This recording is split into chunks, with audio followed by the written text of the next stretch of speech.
They arranged a transport for me, and I moved from the rural area to the city of Gold to be with my mom and my stepdad. Now, for the first time, I sat down with them, and for the first time, I had to explain what happened at school, and I told them everything. And my stepfather was saying, what happened to you, was unfair. You are a child, you are telling us your side of a story, but the way I'm listening to you and the way I know you and the way I know how things work, teachers should know better than that. Kids are kids, and sometimes kids do some stupid things when they're young. And of course, their job is to, guide you guys. Their job is to discipline you, not to throw you to the wolves. But he said, don't worry, we are going to find a place where we will take you so that you can get healed. But let's talk about, the situation. After you get healed, what are you going to do? Are you going to go back to school to finish your matric, or are you going to stay?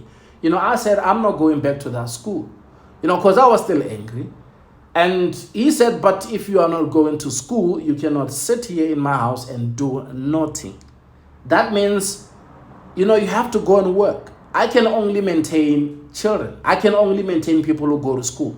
I cannot have, a 17-year-old who is just sitting here at home and doing nothing. You must look for a job.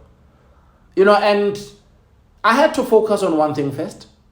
It happened that there was this relative who is like a best friend to my mom.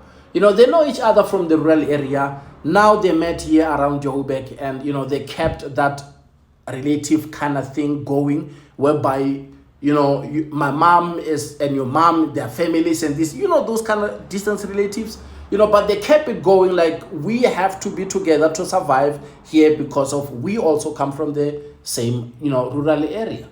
Now that lady told mom that she knows a pastor who is from this certain church, but this pastor has a house where he is renting the house. So he helps people. He prophesy, he do the healing there, but he's a well-known pastor from this certain church. Okay, mom said, no, the following day we will take Thabo there so that he can get helped. Now they took me there. When we arrived, it was the same procedure whereby, they will give you water, you drink, and yeah, I'm saying that so that you can understand. They will have to give you water, you drink water, and they'll give you water, you wash your hands. From thereafter, you tell them your name and your surname. Then thereafter, they will tell you to take a seat there.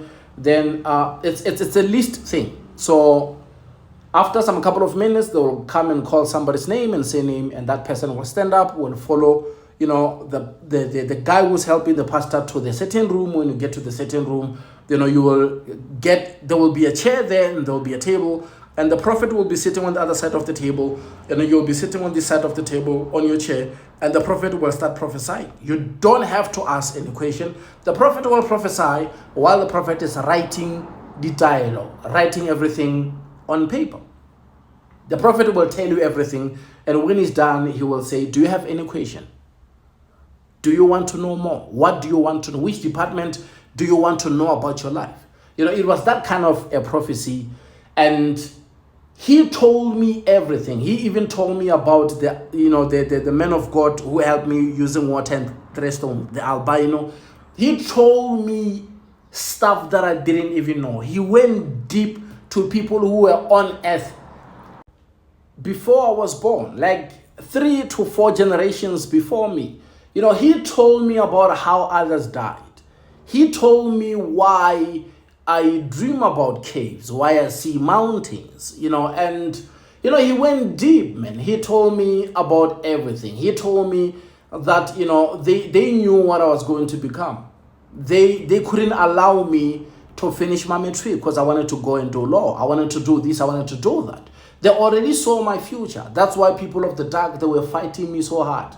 He was telling me about all this. And as he was prophesying, as he was telling me all this stuff, man, and we got to a space where he told me that they will never stop. They will never stop. They will keep on coming. They will use everything in their power to destroy you. And he moved from being a prophet to becoming like a parent. You know, because he saw that this 17-year-old young man, he's just stranded. No one is willing to go to war for him. So he gave me some advices. And he told me that don't drink alcohol. Because if you drink alcohol, it will be the easiest way for them to catch you. Because once you get tipsy, these are the things which will happen. And if you're not careful enough, you start fighting with your hands. One day you will fight with someone, and that someone will be on their way to go. But because of what they will do, you will hit the person and the person will die. You will go to jail and you'll never come out. Because once you are in jail, you are going to pick up other cases when you're there. So don't do that. Even if a person can irritate you, how bad the person can irritate you, don't lose it. Don't let your emotions control you, whereby you can become physical. Because you are going to kill somebody and you will go to jail. And once you are there, you will keep on picking up cases there. And he said, this is what I see. Of course, I cannot reveal exactly what he told me, but he said, this is what I see. But it's your decision to make. But if you take this route, you are going to get spiritual guidance. You are going to be with prophets who will tell you all the time, who are going to be like more of parents to you, to tell you things that you don't know. But if you choose to take the other route, that means you will be deep in the jungle with no spiritual guidance, and they are going to come at you. And you won't see which direction they're coming. So you have to take a decision and make sure that you make that right decision. Because of this is what I see. No one is willing to go to war for you. You can't afford to go to traditional healers. And he said, it's your choice. And I sat down and I had to think about it hard. But he said something that made me take a bit longer to make that decision. Because he told me that you guys are 6. You know, this the last born to your mom, the girl. And he told me stuff about her. But during that time, I was like, no, the last born is a boy. We don't have a girl as a last born. And he was saying, yeah, she is going to deal with 1, 2, 3. Now, I felt like, no, he didn't see that well. That one, he missed it. Everything that he's been telling me is accurate, but there he missed it because of we are 5, we are not 6. But I didn't know that mom was pregnant with a baby girl. So I was looking at that from what I see and from what I know, not knowing that we will be blessed with the baby girl as the last born. So I didn't want to take the action. Of course, I was like, okay, that's fine. He told me everything, but he missed that one. We are not 6, we are 5. Okay, no problem. Times went by, but I always remembered that he told me, do not drink alcohol.